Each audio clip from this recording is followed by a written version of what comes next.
بسم الله الرحمن الرحيم. السلام عليكم ورحمة الله وبركاته. إن الحمد لله نحمده ونستعينه ونستغفره ونعوذ بالله من شرور أنفسنا ومن سيئات أعمالنا. من يهده الله فلا مضل له ومن يضلل فلا هادي له. وأشهد أن لا إله إلا الله وحده لا شريك له. وأشهد أن محمدا عبده ورسوله. يا أيها الذين آمنوا اتقوا الله حق تقاته ولا تموتن إلا وأنتم مسلمون. يا أيها الناس اتقوا ربكم الذي خلقكم من نفس واحدة وخلق منها زوجها وبث منهما رجالا كثيرا ونساء.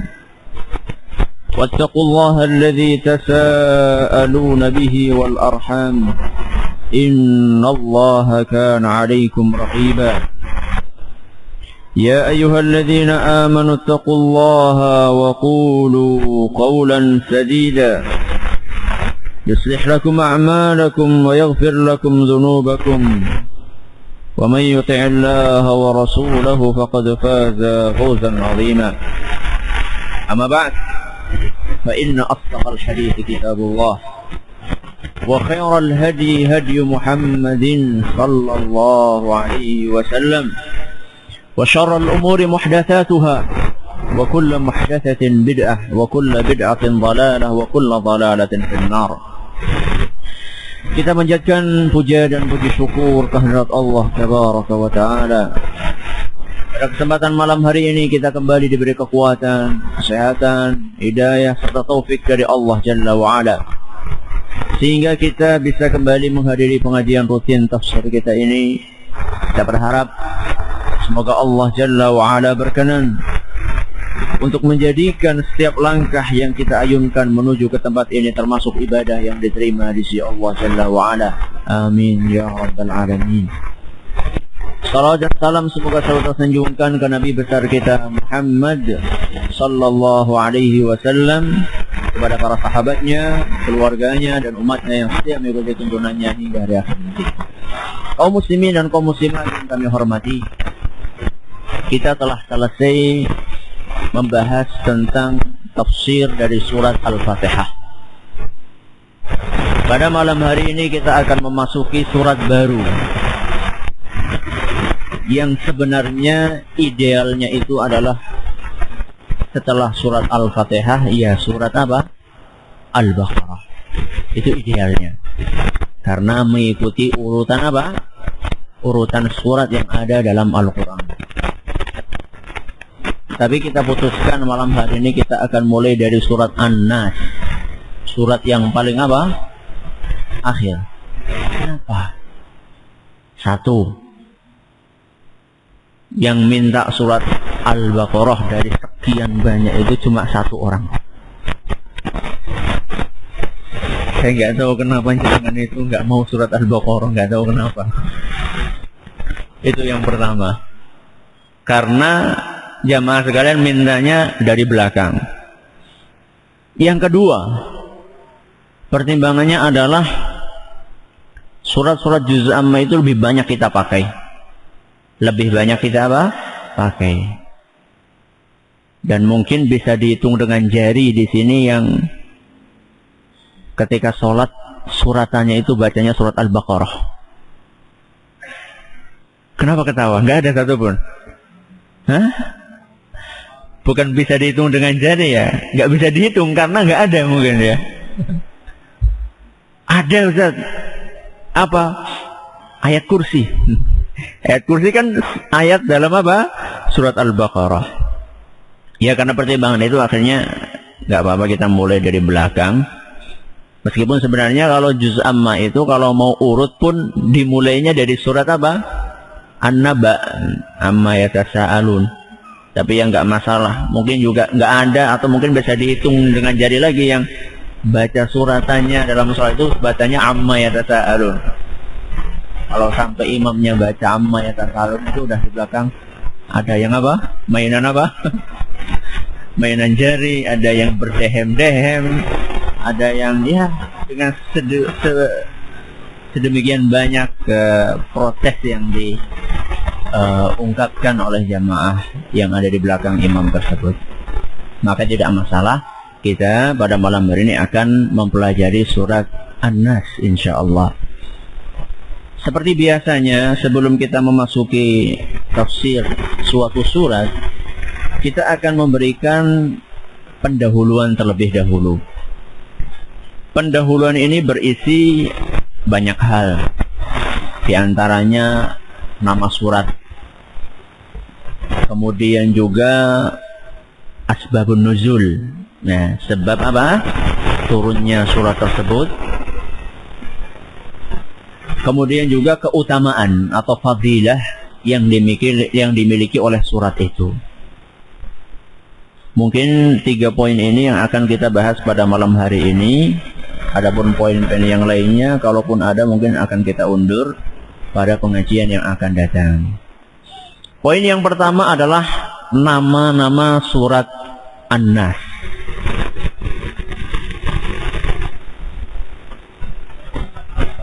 Di sini saya menemukan di antara nama-nama tersebut yang jelas-jelas ada dalilnya itu 2. Nama yang pertama adalah surat Qul A'udzu Birabbin Nas. Surat apa? Qul A'udzu Birabbin Nas. Ini diambil dari ayat yang keberapa? Yang pertama.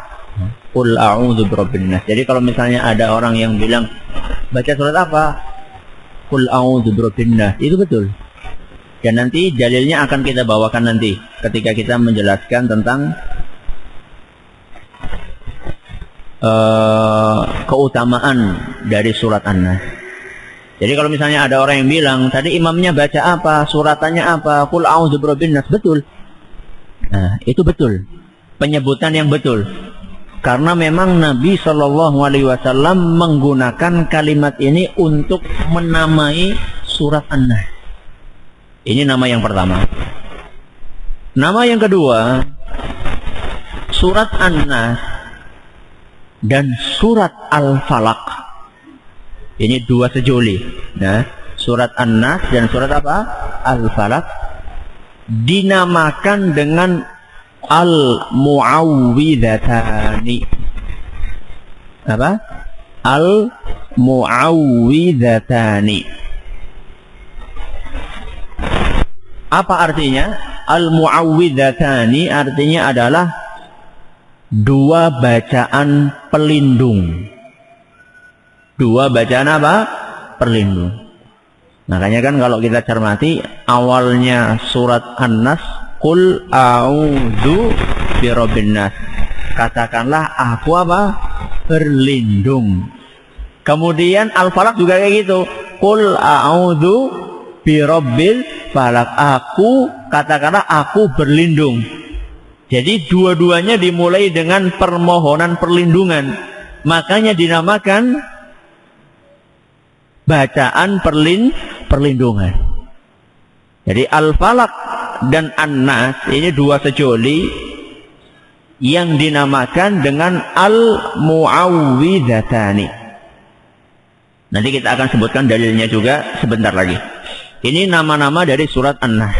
Jadi kalau misalnya ada orang yang mengajarkan kepada kita dan mengingatkan jangan lupa ya baca mu'awwidhatain atau baca mu'awwidhatan, itu betul. Itu adalah salah satu nama surat An-Nas dan juga surat Al-Falaq. Ini poin yang pertama, nama dari surat An-Nas. Poin yang kedua, asbabun nuzul atau sebab diturunkannya surat An-Nas. Menurut Imam Ibnul Arabi, Al-Qurtubi, Al-Wahidi dan As-Suyuti, sebab turunnya surat An-Nas adalah kejadian atau peristiwa disihirnya Nabi Shallallahu Alaihi Wasallam oleh orang Yahudi. Menurut para ulama yang saya sebutkan tadi, sebab diturunkannya surat An-Nas adalah karena Nabi disihir oleh orang apa? Ada yang tahu siapa nama orang tersebut? Apa?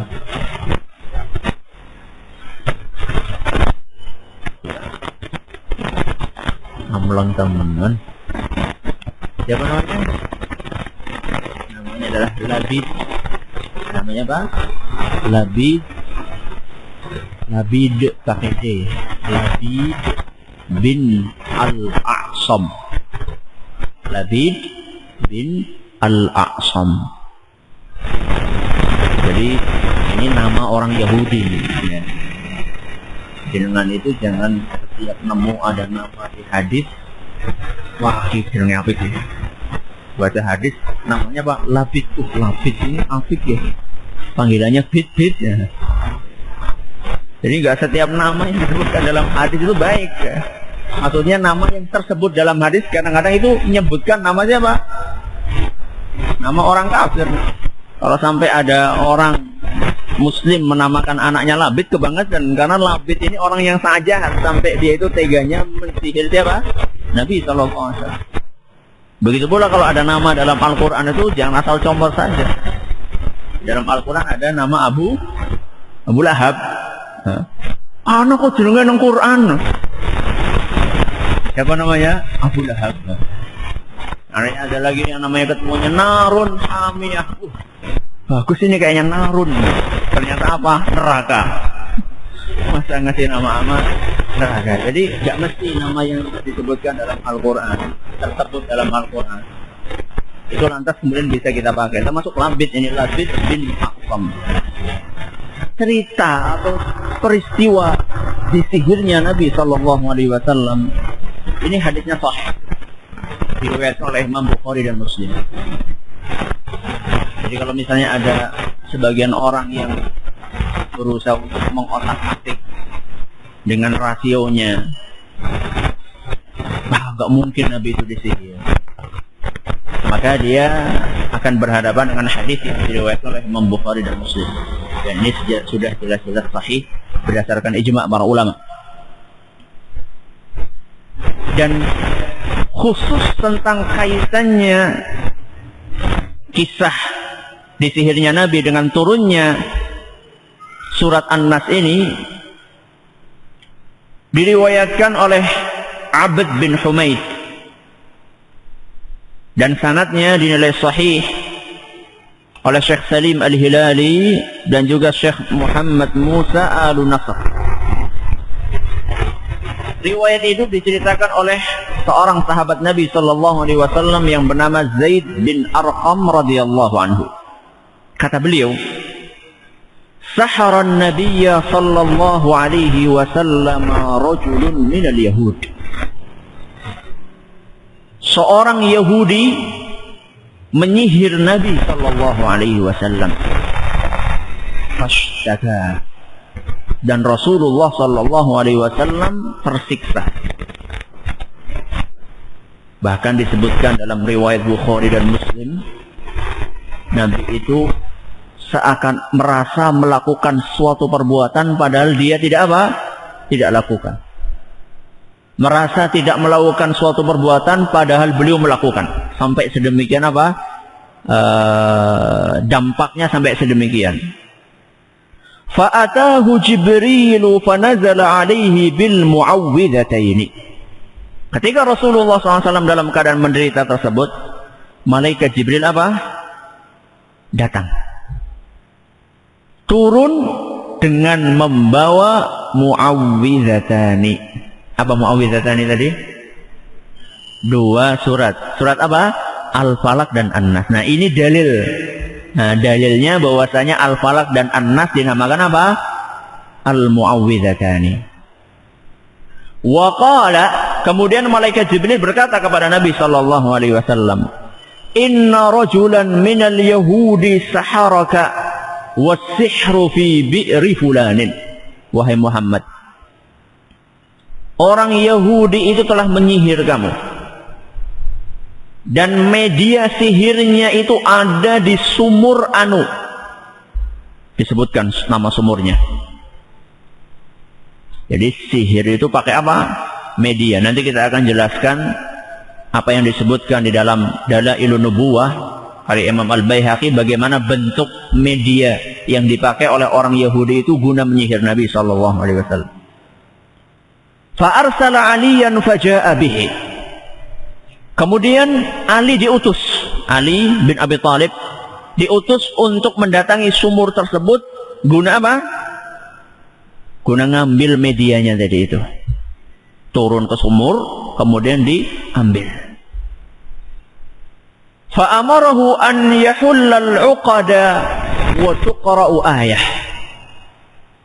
Kemudian diperintahkan supaya ikatan-ikatan atau buhul-buhul itu supaya diuraikan, supaya dilepasi. Sihir itu rata-rata pakai apa? Nyari tali, kemudian di apa? Diikat-ikat. Nanti kita akan lihat berapa ikatan yang diikat oleh orang Yahudi tadi. Sambil membuka ikatan tersebut, Ali diperintahkan untuk membaca ayat, yaitu tadi surat apa? Al-Falaq dan apa? An-Nas. Faja'ala yaqra'u wa yahulla hatta qama an-nabiy sallallahu alaihi wasallam ka'annama anshata min iqal. Dan Ali terus membaca sambil melepas satu persatu buhul tadi.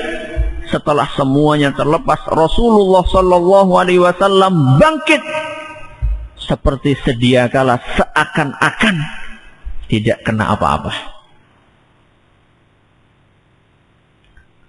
Bagaimana kronologi pengambilan media tersebut? Di dalam Dalailun Nubuwah karya Imam Al-Baihaqi dari hadis Aisyah radhiyallahu anha, beliau bercerita, nazala rajulun fastakhraja juffa tal'atin min tahti ar-ra'unah atau ra'ufah. Ada seorang di antara sahabat Nabi SAW yang turun masuk ke sumur, kemudian ternyata sumur tua ini, ternyata medianya tadi itu ditaruh di bawah batu besar di dasar sumur. Ini biasanya, nggak tahu ini orang yang biasa bikin sumur, itu batu biasanya buat apa? Buat bancian. Nah, buat apa? Buat tumpuan. Nah, itu diumpetkan masuk ke sumur, ditaruh di mana? Di bawahnya. فَإِذَا فِيهَا مُشْتُ رَسُولِ اللَّهِ صَلَّى اللَّهُ عَلَيْهِ وَسَلَّمَ وَمِنْ مُرَاطَةِ رَأْسِهِ. Ternyata medianya itu, di antara yang ada di situ adalah jungkatnya Rasul, sisirnya siapa? Rasul sallallahu alaihi wasallam, dan rambut beliau yang apa? Yang jatuh. Orang jungkat kan biasa pada apa? Ada yang jatuh. Nah, itu diambil. Dijadikan sebagai media untuk apa? Menyihir Nabi sallallahu alaihi wasallam. Wa idza timsalu Rasulillah sallallahu alaihi wasallam wa idza fiha ibarun maghrusah. Enggak cuma itu. Ternyata media itu juga ada boneka menyerupai Rasul sallallahu alaihi wasallam.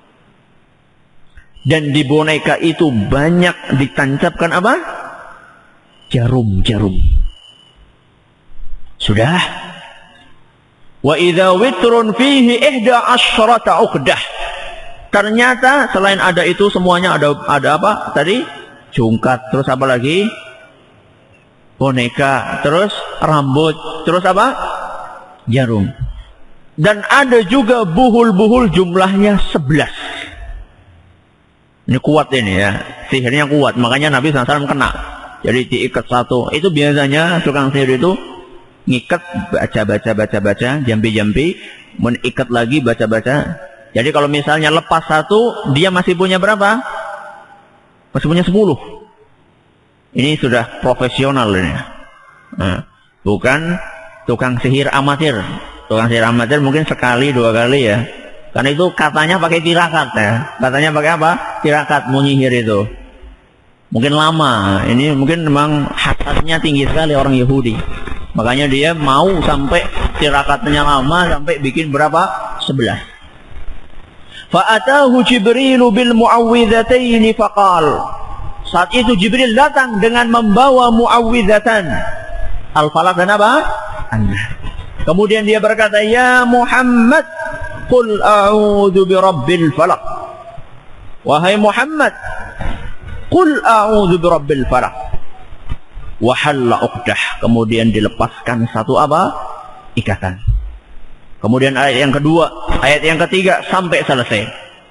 Dilanjutkan lagi, "Ya Muhammad, qul a'udzu birabbin nas." Wahai Muhammad, qul a'udzu birabbin nas. Dilepas lagi, dilepas lagi, dilepas lagi sampai lepas semuanya. Wa ja'ala la yanzi'u ibratan illa wajada laha alaman. Ketika jarum tadi dicabut, Rasulullah sallallahu alaihi wasallam terasa sakit di tubuhnya. Jadi ada ya, sihir itu apa? Ada. Sihir itu ada. Dan bukan sekedar ilusi. Karena ada sebagian orang yang mendewakan akal. Nah, orang yang terlalu mengagungkan rasio. Gak mungkin. Masa yang ditancepi apa? Jarum boneka kok yang di sana yang apa? Yang terasa sakit. Gak masuk akal. Gak connect. Gimana gak ada kabel ke sana kok? Ini orang-orang yang gak percaya adanya sihir. Dan sihir itu ada. Dan ada hakikatnya. Ahlus sunnah wal jamaah itu satu kata. Bahwasanya sihir itu memiliki hakikat. Bukan sekedar ilusi. Sudah. Ini summa yajidu ba'da dzalika rah. Setelah semuanya dicabut baru kemudian Rasulullah merasa apa? Merasa tenang. Yang ingin kita beri garis bawah di sini adalah malaikat Jibril turun membawa surat Al-Falaq dan surat apa? An-Nas ketika kapan? Ketika Rasulullah sallallahu alaihi wasallam terkena apa? Sihir. Sudah? Ini poin yang keberapa? Yang kedua. Poin yang ketiga, keutamaan surat An-Nas atau fadilah surat An-Nas. Di antara keutamaan surat mulia ini, saya siapkan ada 3 di sini. Yang pertama, surat ini merupakan sebaik-baik perlindungan. Atau sebaik-baik bacaan perlindungan. Salah seorang sahabat Nabi sallallahu alaihi wasallam yang bernama Ibnu Abis Al-Juhani bercerita bahwasanya suatu hari Rasulullah sallallahu alaihi wasallam berkata kepadanya, yaitu kepada Ibnu Abis, "Ya Ibnu Abis, ala ukhbiruka bi afdali ma ta'awwadha bihi al-muta'awwidun." Wahai Ibnu Abis, mau enggak kamu saya kasih tahu tentang bacaan yang paling baik untuk perlindungan? Nah, ditanya sama Nabi SAW. Ini juga salah satu metode apa? Ngajari orang. Sebelum dikasih tahu ditanya dulu, mau nggak kamu saya kasih ini? Kalau nggak mau ya sudah, nggak usah diteruskan. Dan ini juga untuk apa tujuannya? Apa tujuannya? Kok ditanya dulu, kenapa? Apa? Untuk menarik perhatiannya. Mau nggak kamu saya kasih ini? Mau, kasih. Nggak mau ya sudah. Kata Nabi SAW, mau nggak wahai Ibnu Abis, kamu saya beri suatu bacaan yang paling kuat untuk perlindungan. Qala qultu bala. Kata Ibnu Abis, tentu wahai Rasul. Siapa yang enggak mau? Faqala Rasulullah sallallahu alaihi wasallam, maka Rasulullah sallallahu alaihi wasallam bersabda, "Qul a'udzu birabbil falaq wa qul a'udzu birabbin nas." Surat apa? Qul a'udzu birabbil falaq sama surat apa? Qul a'udzu birabbin nas. Hataini surataini. Dua surat inilah merupakan bacaan perlindungan yang paling apa? Paling kuat. Hadis riwayat Ahmad dan dinilai sahih oleh Syekh Al-Albani.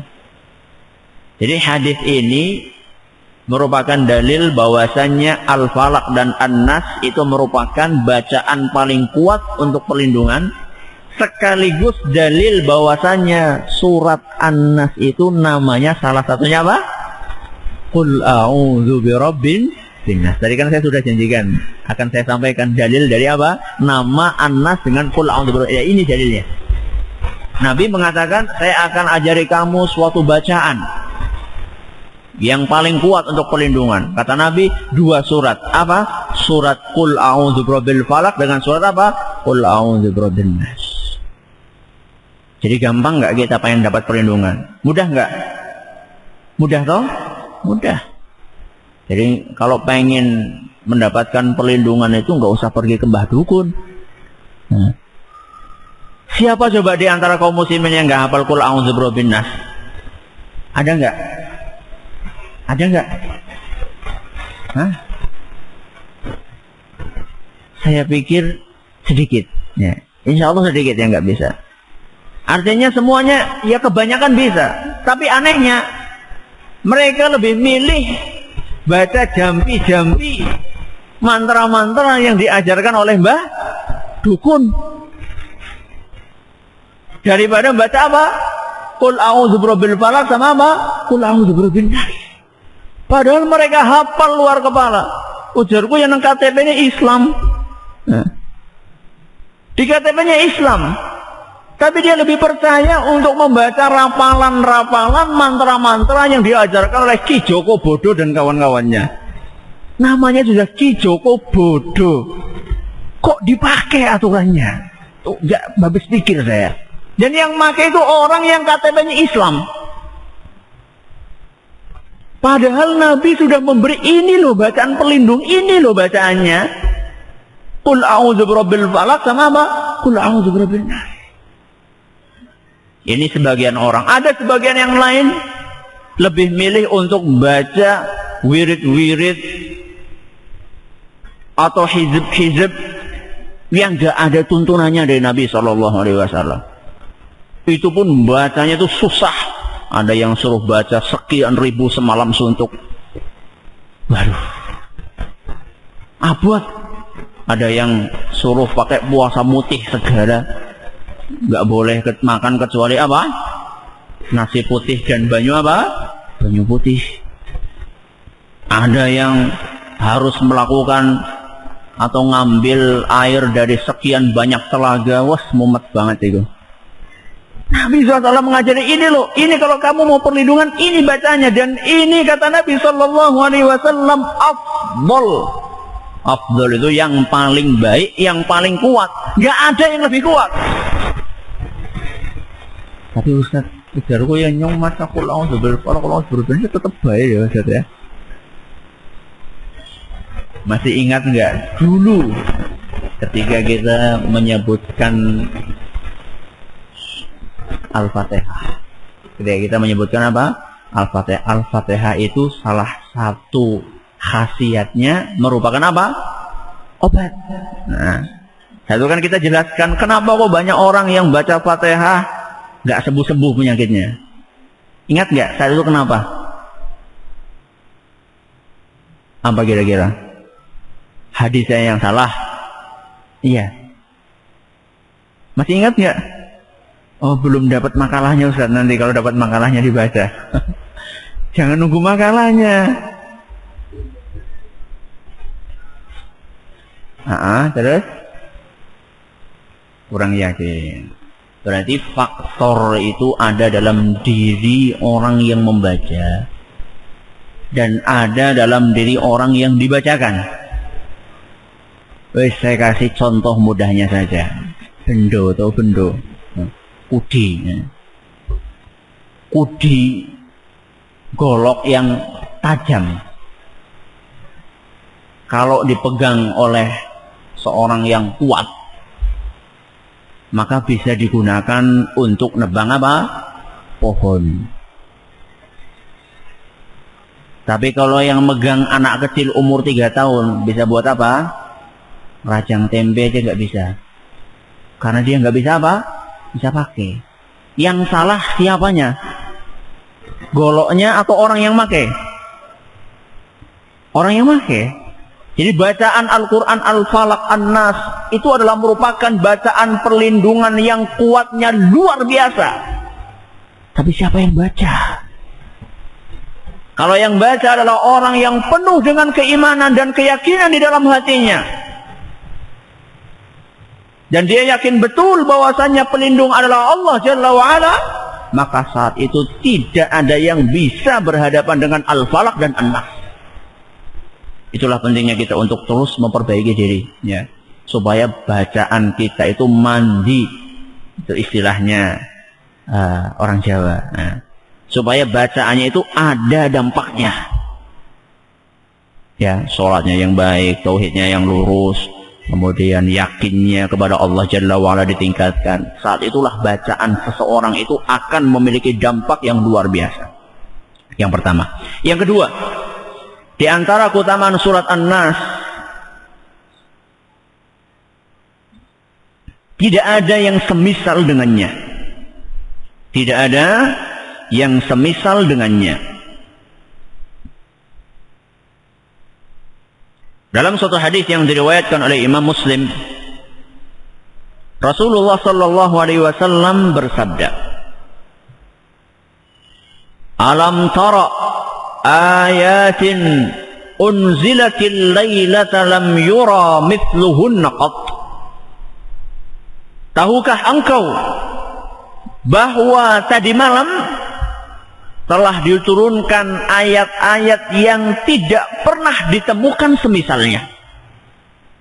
Nah, telah diturunkan tadi malam ayat-ayat yang tidak pernah ditemukan yang semisal dengan ayat tersebut. Kata Nabi sallallahu alaihi wasallam, "Qul a'udzu birabbil falaq" dan "Qul a'udzu birabbin." Ini luar biasa, ya.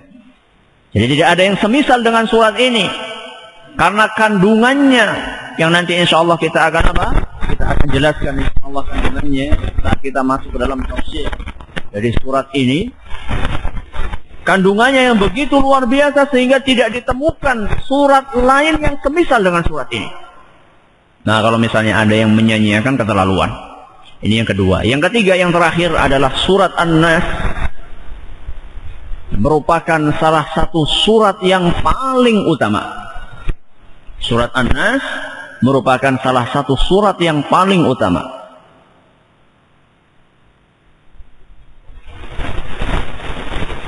Uqbah bin Amir radhiyallahu anhu bercerita. Ini salah seorang sahabat Nabi SAW. Kata beliau, pada suatu hari Rasulullah SAW berkata kepada Uqbah. Rasul sama Uqbah ini lagi bersamaan. Kata Nabi SAW, "Ala tarkabu ya Uqbah." Uqbah, apakah nggak mau naik kendaraan saya? Nabi menawarkan kepada siapa? Sahabatnya untuk naik kendaraannya Rasul. Apa kendaraannya? Hah? BMW? Oh, keledai. Ya keledai, ya apa yang ada saat itu. Nah, ya onta, yang jelas saat itu ditawari. "Wahai Uqbah, apa kamu nggak mau naik di atas kendaraan saya?" Ini menunjukkan Nabi itu memiliki sifat apa? Tawadhu, ya. Jadi nggak mentang-mentang mobilnya mewah, temennya lagi nunggu di apa? Nunggu di bawah terik sinar matahari kemeringat.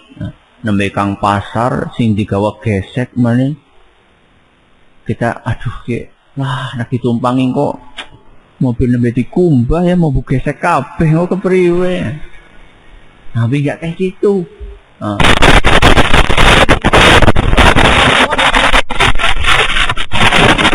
Naik aja enggak masalah.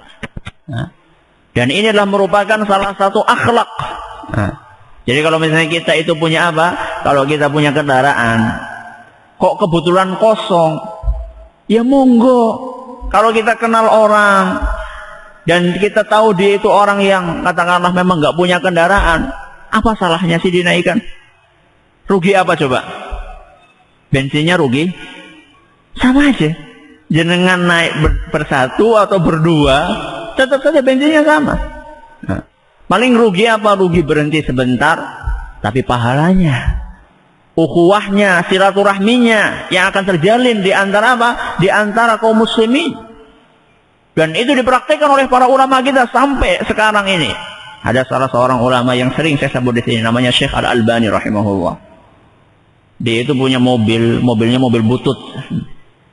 Mobil, tapi mobil sudah tua. Ketika beliau itu masih jadi dosen di Madinah, mobilnya itu menjadi tumpangan favorit para mahasiswa. Kenapa? Gratis.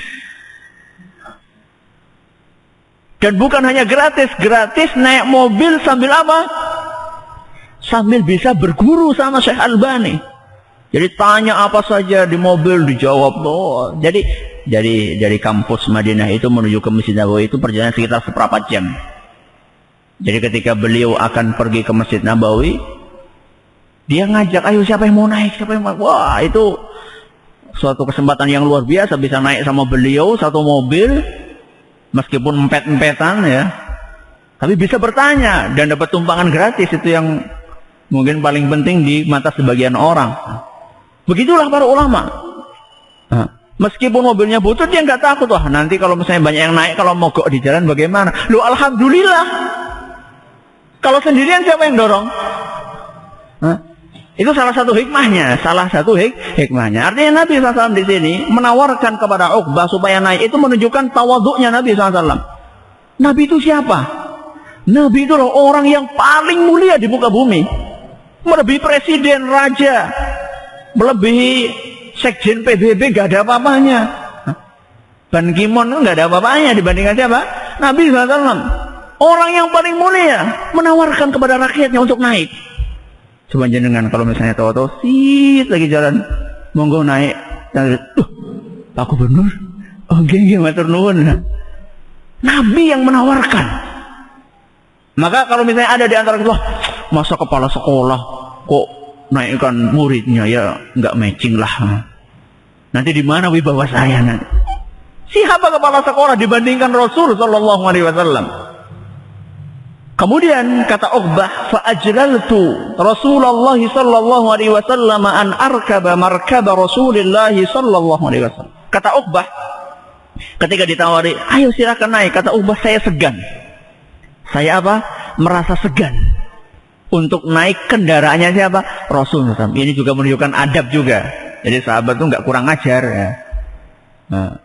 Naik, ditawari naik tapi ya ada rasa malunya gitu. Nggak. Kebanyakan orang sekarang mungkin nggak punya apa? Kurang rasa malunya. Dia merasa segan. Nabi tangguh. Nabi mulai lagi. Ala tarkabu ya Uqbah. Silakan naik wahai Uqbah. Jadi Nabi SAW memaksa Uqbah karena dia mungkin karena pakewuh ya. Karena pakewuh dia nggak mau naik atau karena segan. Dipaksa oleh Nabi SAW sampai naik. Fanazala. Kemudian fa asfaqtu an yakuna ma'siyatan fa nazara wa raqibtu hunayhatan wa nazaltu. Kemudian Nabi SAW turun dari kendaraannya dan menggemit tangannya siapa? Uqbah untuk naik. Masya Allah. Sampai digandeng supaya apa? Naik. Naik sebentar kemudian turun. Setelah turun Nabi SAW naik ke atasnya kemudian berkata, ala u'allimuka surataini min khairi surataini qara'a bihiman nas. Wahai Uqbah, Nabi di atas kendaraannya, beliau berkata kepada Uqbah, wahai Uqbah, maukah engkau saya ajarkan dua surat yang paling mulia yang pernah dibaca oleh para manusia? Nah, ini kasih garis bawah di sini. Nabi akan mengajarkan 2 surat di antara surat-surat yang paling mulia yang pernah dibaca oleh para manusia. Kemudian kata Uqbah, fa'aqra'ani. Kemudian Rasulullah SAW membaca Qul a'udzu birabbil falaq dan apa? Qul a'udzu birabbin nas. Jadi ini dalil bahwasanya Qul a'udzu birabbil falaq dan Qul a'udzu birabbin nas adalah merupakan salah satu di antara surat-surat yang paling apa? Paling utama. Fa uqimatis shalah fataqaddama faqara'a bihima. Beberapa saat kemudian terdengar suara azan, kemudian Nabi SAW mengimami dan saat mengimami membaca suratnya apa? Qul a'udzu birabbil falaq dan Qul a'udzu birabbin nas. Setelah selesai salat, Nabi berkata, "Kaifa ra'aita ya Uqbah?" Gimana menurut kamu wahai Uqbah 2 surat tadi? Iqra' bihima kullama nimta wa qumta. Wahai Uqbah, baca terus 2 surat ini dalam keadaan kamu itu terjaga maupun tidak, dalam keadaan kamu berbaring maupun berdiri. Hadis yang diriwayatkan oleh An-Nasa'i dan sanadnya dinilai hasan oleh Syekh Al-Albani rahimahumullahu ta'ala. Sampai di sini selesai pembahasan kita pada malam hari ini. Dan ini sekedar pendahuluan. Pertama, nama-nama surat An-Nas. Dan kita sudah jelaskan.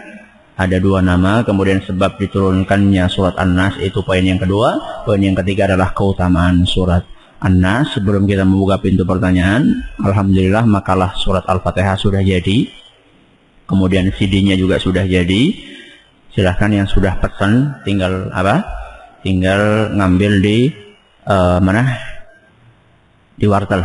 Tinggal ngambil di wartel sebelah utara masjid. Ada pertanyaan silahkan.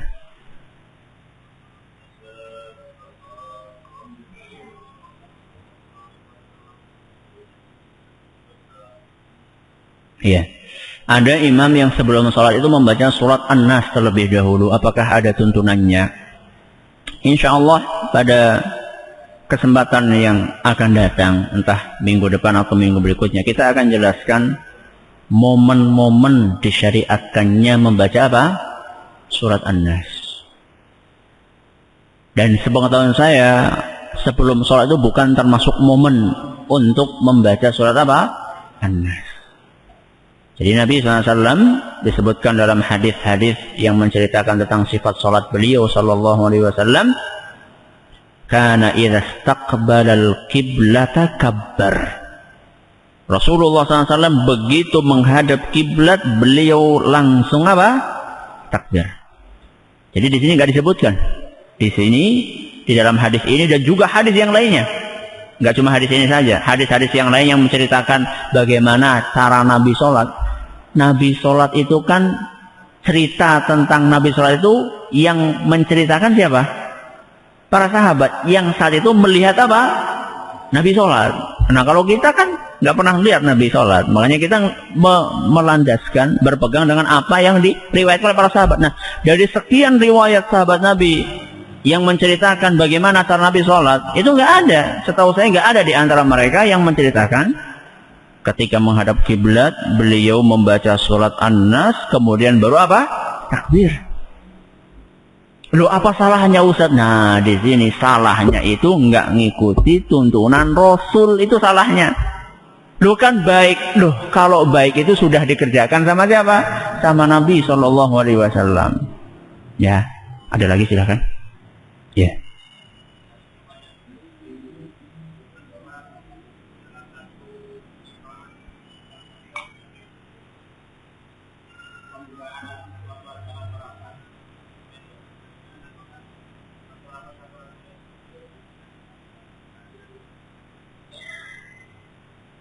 Yang ada dari dari praktek Nabi SAW, acara itu dibuka dengan tadi khutbatul hajah seperti yang saya bilang kemarin. Innal hamdalillah nahmaduhu wa nasta'inuhu wa nastaghfiruh sampai akhir, dan ditutupnya itu pakai doa kafaratul apa? Majelis. Apa doanya?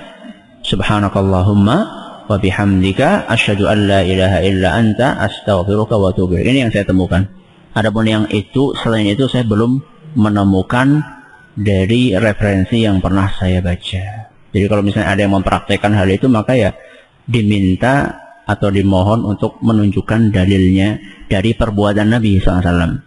Apakah Nabi pernah memulai dengan itu dan menutup dengan itu atau tidak? Selama ini yang saya dapatkan, Nabi adalah membuka dengan khutbatul hajah dan menutup dengan apa?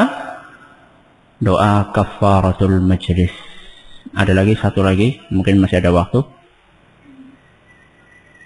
Gak ada? Cukup? Ya.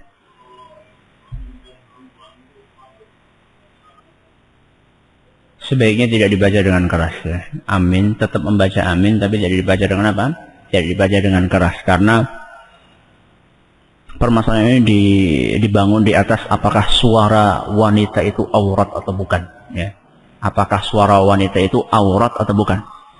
Wah, apa ya Ustaz? Ujar dulu sih jadi aurat kuwi sing kayak tok. Oh, ternyata ada permasalahan. Ini permasalahan yang dijadikan bahan diskusi di antara para ulama terdahulu. Suara wanita itu aurat atau bukan? Nah, permasalahan ini barangkali dibangun di atas permasalahan itu. Untuk kehati-hatian, karena memang kenyataannya amin meskipun amin, tapi kalau suaranya merdu, apalagi sholatnya depan sendiri, anak SMA-nya sholatnya belakang sendiri, kayak aminnya siapa kayak? Ketika sholat padahal nih ya, luar biasa ini ya. Ini menunjukkan bahwa memang suara itu memang berpotensi untuk menimbulkan apa? Untuk menimbulkan fitnah. Maka ya sebaiknya dibacanya pelan. Dan ini juga menunjukkan ketika Nabi SAW itu mengajarkan kepada kita kalau laki-laki sholatnya paling afdol di mana? Depan. Kalau perempuan sholatnya paling afdol di belakang. Itu adalah untuk menghindari adanya pintu-pintu tadi. Padahal ini ketika sholat. Padahal ketika apa? Ketika sholat. Sholat kan momen yang orang itu sedang apa? Beribadah. Itu pun pintu tadi ditutup rapat oleh Nabi SAW. Apalagi di luar apa? Apalagi di luar sholat. Apalagi di bioskop. Apalagi di bioskop. Saya kira cukup sampai di sini. Wallahu ta'ala a'la wa alam. Atas segala perhatiannya kami ucapkan terima kasih. Atas segala perhatiannya kami atas segala Quran kami mohon maaf yang sebesar-besarnya. Subhanakallahumma wa bihamdika asyhadu an la ilaha illa anta astaghfiruka wa atubu ilaik. Wassalamualaikum warahmatullahi wabarakatuh.